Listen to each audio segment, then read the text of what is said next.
செவ்வாழை மால்ட் செய்யறதுக்கு நான் இன்றைக்கி 5 செவ்வாழைப்பழம் எடுத்திருந்தேங்க. அதாவது தோல் உரித்து கட் பண்ணதுக்கப்புறமா வெயிட் போட்டு பார்த்தா 1/2 கிலோ இருந்துச்சு. அப்படி உங்களுக்கு வெயிட் போடுறதுக்கு மிஷின் இல்லைன்னா இந்த மாதிரி அரைச்சதுக்கப்புறமா 1/2 கப் இருந்துச்சு. அந்த அளவு எடுத்துக்கோங்க. அடுத்து பாதாம், முந்திரி இது எல்லாத்தையுமே வறுத்து ஆற வச்சு பவுடர் பண்ணி எடுத்து வச்சுக்கோங்க.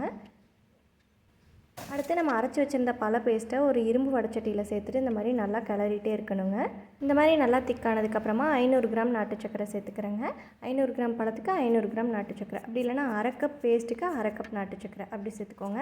இந்த மாதிரி கரெக்டான பதம் வந்ததுக்கப்புறமா பாதாம், முந்திரி பவுடர், கொஞ்சமாக ஏலக்காய் தூள் சேர்த்துட்டு மறுபடியும் ஒரு 5 நிமிஷத்துக்கு கிளறிட்டு அதுக்கப்புறமா அடுப்பை ஆஃப் பண்ணிவிட்டு ஃபேனுக்கு கீழே வச்சு இந்த மாதிரி கிளறணுங்க.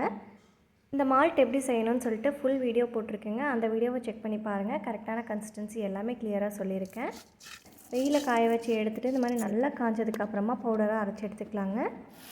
அவ்வளோதாங்க, ரொம்பவே ஹெல்த்தியான செவ்வாழை மால்ட் ரெடி. கண்டிப்பாக ஃபுல் வீடியோவை செக் பண்ணி பாருங்கள். தேங்க்யூ.